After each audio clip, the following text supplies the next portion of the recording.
تو یہ رمضان اللہ کی رحمتوں کو لینے کا مہینہ آ رہا ہے، اس میں فرض 70 فرض کے برابر ہو جائے گا، نفل فرض کے برابر ہو جائے گا، تراویح کے ہر سجدے پہ 1500 نیکی لکھی جائے گی، اور تراویح کے ہر سجدے پر جنت میں ایک محل بنے گا جس کے 60,000 سونے چاندی کے دروازے ہوں گے۔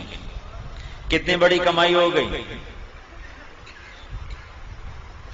پہلے دن تو بڑے نمازی آئیں گے، تراویح بھی پڑھیں گے، اگلے دن ایک صف گئی، اگلے دن دوسری صف گئی، اگلے دن تیسری صف گئی، پھر خالی۔ یہاں طاہا مسجد کافی بڑی ہے، ادھر وہاں باہر ایک بورڈ لگ جائے کہ یہاں تراویح پڑھنے والے کو 150 روپے فی سجدہ انعام دیا جائے گا، تو ایتھے ڈنڈے سوٹے نہ لڑائیاں ہونیاں تھارا لینا سے، اور اتھے ہی بندے چڑھے ہونا، دادے نانے بھی اٹھا کے لے آئیں گے، اٹھی دادا تینوں لے چلنا، نماز پڑھائیں گے، اور تمہارا رب اور میرا نبی اور آپ کا نبی اور کائنات کا نبی وعدہ کر رہا ہے کہ تم ایک سجدہ تراویح کا دو، اللہ تمہیں 1500 نیکی عطا فرمائے، اور صرف نیکی نہیں، اس کے ساتھ تمہارے لیے جنت میں ایک گھر بنائے گا جس کے 60,000 سونے چاندی کے دروازے ہوں گے۔ وہ گھر کتنا بڑا ہوگا؟ تو جو نہ پڑھا، جس نے نہ پڑھی تو 60,000 ضائع کر دی ہے، اور جو 8 پڑھ کے چلا گیا تو 24 سجدے اس نے ضائع کیے، ہر سجدے کی 1500 نیکی اس نے ضائع کی، اور 24 محل اس نے ضائع کر دی، اور آخری رات کی بخشش سے محروم ہو گیا۔ آخری رات اللہ فرماتا ہے رات کی تراویح دن کے روزے کے بدلے میں نے انہیں معاف کر دیا ہے۔ تو رمضان کو بھائیو اللہ کی رحمتوں کے لینے کا اور دعوت کے کام کے دنیا میں زندہ کرنے کا یہ ذریعہ بناؤ۔ یہ بہت بڑا سبب، چونکہ شیطان قید ہو جاتا ہے، دوزخ کے دروازے اللہ بند کر دیتا ہے، پہلے آسمان پہ اللہ کا عرش آ جاتا ہے اور اللہ اعلان کرتا ہے مانگنے والے آ جاؤ، لینے والے آ جاؤ۔ تو تراویح میں سستی نہ کرو، افطاری میں احتیاط کرو۔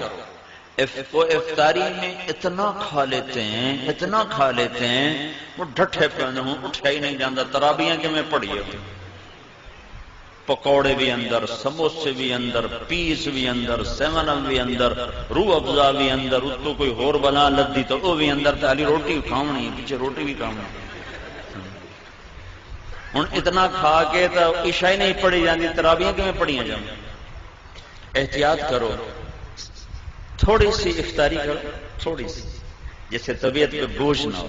مغرب پڑھو، عشاء پڑھو، تراویح پڑھو، پھر کھانا کھا لو۔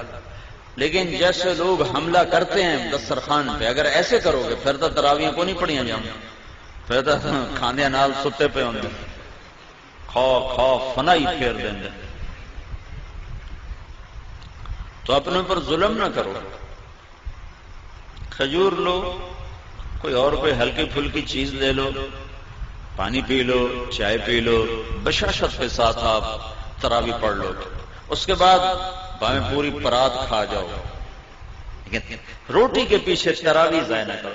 90% لوگ جو تراویح چھوڑتے ہیں تو ڈھیر کھاون دی وجہ سے اٹھے نہیں جاتے، نیند آ رہی ہوتی، چونکہ سارا دن کا فاقہ ہوتا ہے، ایک دم ان پھر اپنے اندر ڈالتے ہیں تو پھر کہاں پڑا جائے گا۔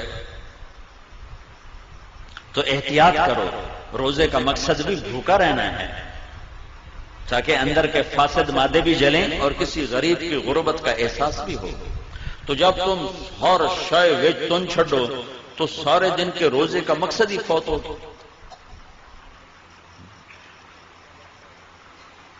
وہ دسترخوان اٹھ رہا تھا تو ایک ساتھی کہنے لگے ہائے، مطلب چنگا کھا پی، کہنے لگے ہائے، دوسرے نے پوچھا ہائے کیوں کی کہ اے سارا واپس کیوں جانا پہ، ہوں اندر لے جاون دی جگہ تو ہے کوئی نہیں، اے سارا واپس کیوں جانا پہ۔ تو گرمی کے روزے آ رہے ہیں، ڈرو نہیں، بھوک سے پیاس سے ڈرو نہیں، اللہ آخرت کی پیاس سے بچائے گا، اللہ موت کے وقت کی پیاس سے بچائے گا، اللہ حشر کی بھوک اور پیاس سے بچائے گا۔ اور اللہ تعالیٰ فرماتا ہے روزے کا بدلہ میں خود ہوں، اور اللہ کے نبی اپنے ہاتھوں سے کوثر کا جام پلائے گا اور خود اللہ تمہیں پلانے والا ہوگا وَسَقَاهُمْ رَبُّهُمْ شَرَابًا طَهُورًا، اللہ خود تمہیں اپنی جنت کے جام پیش فرمائے گا، کلو میرا بندہ آج یہاں پی، تیرا رب ساقی ہے۔ تو بھوک اور پیاس سے ڈرو نہیں، یہ میرے رب کی عطا ہے کہ وہ اپنے بندوں کو تھوڑی سی بھوک دے کر ہمیشہ کی بھوک سے بچانا چاہتا ہے، تھوڑی سی پیاس دے کر ہمیشہ کی پیاس سے بچانا چاہتا ہے۔ اور اپنے دل کو بغض اور کینے سے پاک رکھو کہ کینے اور بغض سے بھرا ہوا دل رمضان میں بھی نہیں اللہ کی رحمت کے سائے میں آتا۔ لڑے ہوئے صلح کرو، روٹھے ہوئے مان جاؤ، ورنہ رمضان کی برکتوں سے محروم ہو جاؤ گے۔ چھوٹے پن جاؤ، نیچے جھک جاؤ، نیچے پڑ جاؤ، تاکہ اللہ پاک پچھلے سال کے سارے گناہوں پر قلم پھیر۔ رمضان کا مطلب ہے جل جانا، رمضان رمضان یرمضو، جل جانا۔ تو رمضان کے مہینے کا نام رمضان کیوں رکھا گیا ہے کہ اس میں اللہ تعالیٰ پچھلے سال کے سارے گناہوں کو جلا کے ختم کر دیتا ہے، اس لیے روزے کے مہینے کا نام رمضان رکھا گیا ہے۔ تو میرے بھائیو، یہ اللہ کے دربار میں کمائی کا سیزن آ رہا ہے۔ رمضان شہر رمضان الذی انزل فیہ القرآن، اسی میں میرے نبی کو نبوت ملی، رمضان میں نبوت ملی۔ ہر نبی کو رمضان میں کتاب ملی۔ یکم رمضان کو ابراہیم علیہ السلام پہ کتابچے آئے، 2 رمضان کو موسیٰ علیہ السلام پہ تورات آئی، 6 رمضان کو داؤد علیہ السلام پہ زبور آئی، 12 رمضان کو عیسیٰ علیہ السلام پہ انجیل آئی، 21 رمضان پیر کی رات میرے نبی پر اللہ کا قرآن آیا اور نبوت کا تاج پہنایا۔ اس میں شب قدر اللہ نے رکھی، 21 23 25 27 29، 5 راتیں جاگ لو، 1000 مہینے کی عبادت سے زیادہ کا اجر اپنے خزانوں میں، اپنے کتاب میں لکھوا لو، اور اللہ کے خزانوں سے ساری زندگی کے گناہ معاف کروا لو اور جنت کے فیصلے کروا لو، صرف 5 راتیں جاگ کر۔ 5 اعتکاف بیٹھنے والا تو سویا ہوا بھی ہو تو عبادت لکھی جاتی، جو اعتکاف میں ہمارے نبی نے ساری زندگی اعتکاف نہیں چھوڑا، ساری زندگی۔ اور جس سال دنیا سے جانا تھا اس سال آپ نے ڈبل اعتکاف کیا، 20 دن کا اعتکاف کیا۔ نہیں، آپ نے 11 ہجری میں آپ کا وصال ہوا ہے تو 10 ہجری کا جو رمضان آیا اس میں آپ نے 20 دن کا اعتکاف فرمایا۔ ہر سال آپ رمضان میں اعتکاف میں بیٹھتے تھے مستقل، اور ایک دفعہ آپ نے اعتکاف اپنا توڑ دیا کسی وجہ سے، تو پھر شوال میں آپ نے 10 دن کا اعتکاف فرمایا۔ اعتکاف کرنے والا ایسا ہے جیسے اللہ کے دربار پہ جا کے بیٹھ گیا، جو سخی کے در پہ بیٹھتا ہے وہ لے کے ہی اٹھتا ہے۔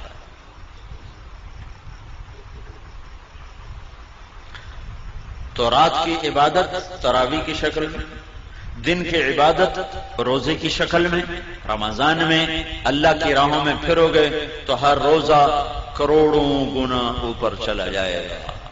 میرے نبی نے فرمایا نفل روزے کے بدلے میں ساری دنیا سونا بنا کے دے دیں تو اس کا بدلہ نہیں ہے، تو فرض روزے کا کون جان سکتا ہے کہ اللہ کیا دینے والا ہے؟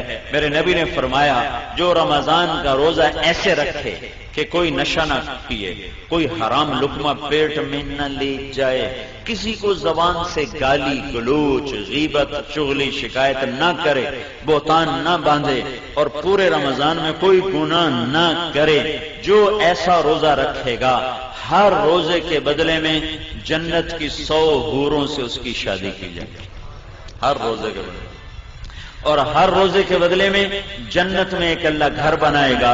اگر پوری دنیا اس گھر میں رکھو تو یوں وہ اس گھر میں نظر آئے گی جیسے پوری دنیا میں ایک بکری نظر آتی ہے، ایسے ہی پورا جہان اس محل میں بکری کی طرح نظر آئے گا۔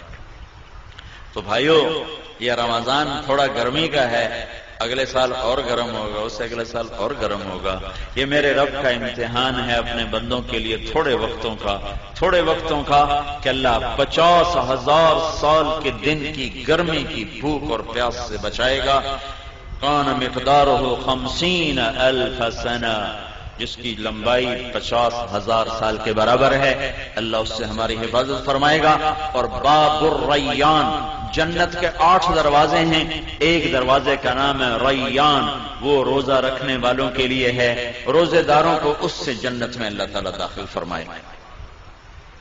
تو روزے کا مطلب منہ بند کرنا نہیں ہے، روزے کا مطلب ہے آنکھ بھی روزہ رکھے، حرام نہ دیکھے، کان بھی روزہ رکھیں، حرام نہ سنیں، زبان بھی روزہ رکھے، گالی غیبت چغلی نہ ہو، ہاتھ بھی روزہ رکھے، غلط نہ تولے، غلط نہ لکھے، ظلم نہ کرے، پاؤں بھی روزہ رکھیں، غلط محفل کو چل کے نہ جائیں۔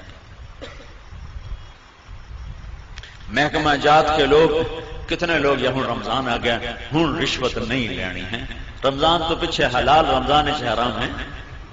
تو میں ایک شہر سے گزرا، بنو میں میری جماعت گئی تھی رمضان میں، تو ایک سینمے کے آگے بورڈ لگا ہوا تھا رمضان کے احترام میں سینما بند ہے۔ میں نے کہا یہ چنگی شریعت مسلمانوں بنائی، پھر رمضان سے حرام تے بعد حلال ہے۔ جسے کہتے ہیں یار تو دیکھو نا داڑھی رکھ کے تو جھوٹ بول رہا ہے، تو اس کا مطلب ہے داڑھی شیو کرا دو تو پھر جھوٹ حلال ہو گیا ہے۔ ایک تاجر نے نا ہمارے ساتھ کچھ وقت لگایا، لاہور کا بڑا تاجر، تو اس نے داڑھی رکھ لی، 4 مہینے بعد میں نے دیکھا تو پھر صاف۔ میں نے کہا یہ کیا کیا ہے؟ کہنے لگا جی سارا دن جھوٹ بولنا پمدا ہے، میں منع چھڈی۔ میں کہتا ہوں جھوٹ حلال ہو گیا، ہوں تو تیرے 2 گناہ ہو گئے، ایک داڑھی مناون دا، ایک جھوٹ بولن دا۔ تو رمضان میں حرام اور بعد میں حلال ہے۔